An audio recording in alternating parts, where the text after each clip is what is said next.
कुमारी है। मैं वर्ग सप्तम की छात्रा हूँ और आज मैं आप सभी को भारत के भूकंपीय क्षेत्रों के बारे में कुछ बताना चाहती हूँ एवं भूकंप से संबंधित कुछ बातों पर चर्चा करना चाहती हूँ। तो सबसे पहले मैं ये बता दूँ कि भूकंप किसे कहते हैं।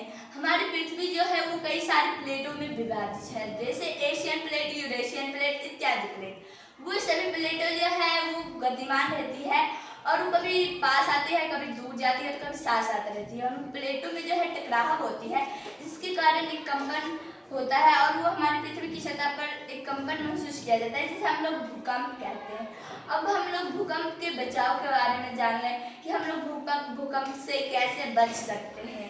अगर हम लोग मान लें कि हम लोग अगर घर में कहीं बैठे हुए या कोई कार्य कर रहे हैं और उस समय भूकंप आ जाए, अगर आप किसी रूम में हैं और उस रूम में टेबल या चारपाई, कुर्सी, कुछ भी ऐसी चीज होगी जिससे आप लोग बच सकते हैं। कैसे, तो मैं ये बता देती हूँ कि आप लोग उसके नीचे में छुप जाइए और अपने सिर को बचाने की पूरी कोशिश कीजिए।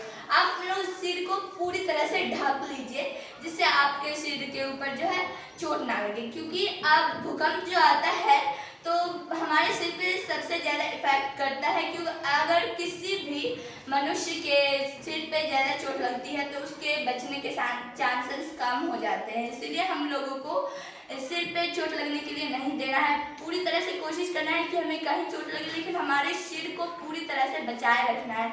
इससे हमें थोड़ी मोड़ी चोट आएगी और हम लोग बच सकते हैं। और यहाँ पे एक बात और ध्यान रखना है कि कहीं अगर आप बाहर गए हुए हैं तो आपको गलती से भी पेड़ के यहाँ या पुल के पास या कोई ऐसी चीज़ों के पास नहीं खड़ा होना है जो आपके शरीर के ऊपर गिर जाए। अगर वो आपके शरीर के ऊपर गिरता है तो आप पूरी तरह से घायल हो जाइएगा या मर जाइएगा। इसीलिए आप लोगों को ऐसी जगह पे खड़े नहीं होना है।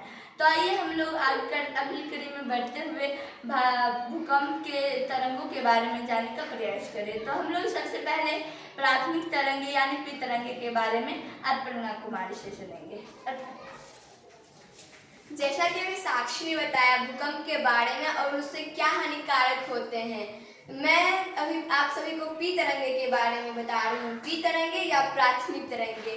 पी तरंगे प्राथमिक पी तरंगे दोनों एक ही हैं।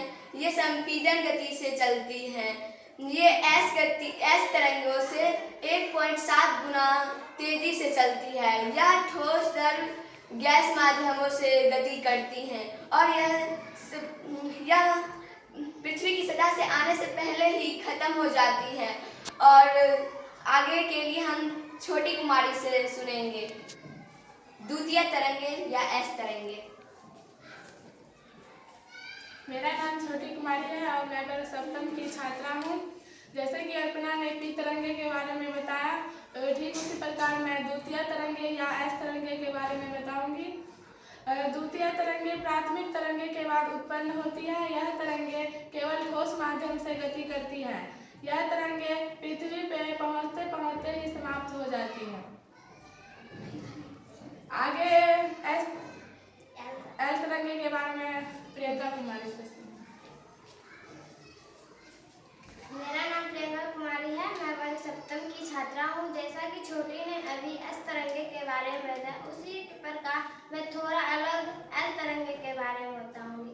एल तरंगे अत्यंत ही धीमी होती है। पृथ्वी की सतह पर भूकंप आने की असली वजह यही तरंगे होती है।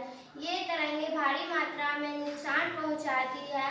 एस तरंगे और पी तरंगे परावर्तित होकर एल तरंगे में हो जाती है।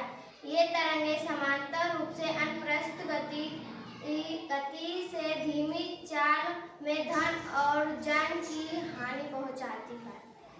जैसा कि अभी हम लोगों ने भूकंप के तरंगों के बारे में जाना और इन सभी ने बताया भूकंप के तरंगे कितने प्रकार के होते हैं और इनसे हमें क्या हानि होता है।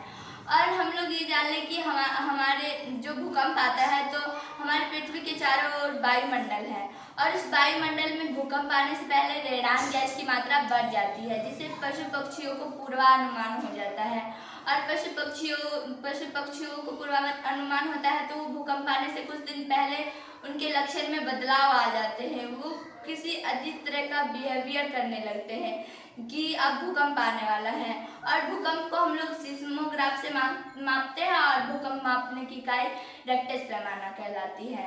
और ये जो आप लोग देख रहे हैं ये जो आप लोग देख रहे हैं भारत के भूकंपीय क्षेत्र है। और ये जो आप लोग देख रहे हैं ये भारत के उत्तर का भाग है, यानी ये उत्तरी भारत है। और यहाँ पे चिन्ह दिए हुए हैं सभी के।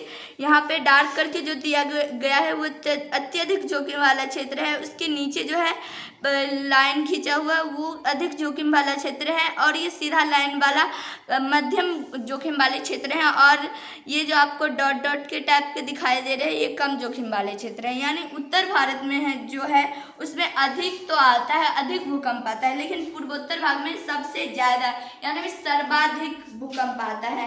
और ये जो आपको नीचे का गुजरात का जो ये पश्चिम का भाग है, गुजरात का पश्चिम का भाग, इतना दूर भूकंप बहुत ज़्यादा आता है। और गुजरात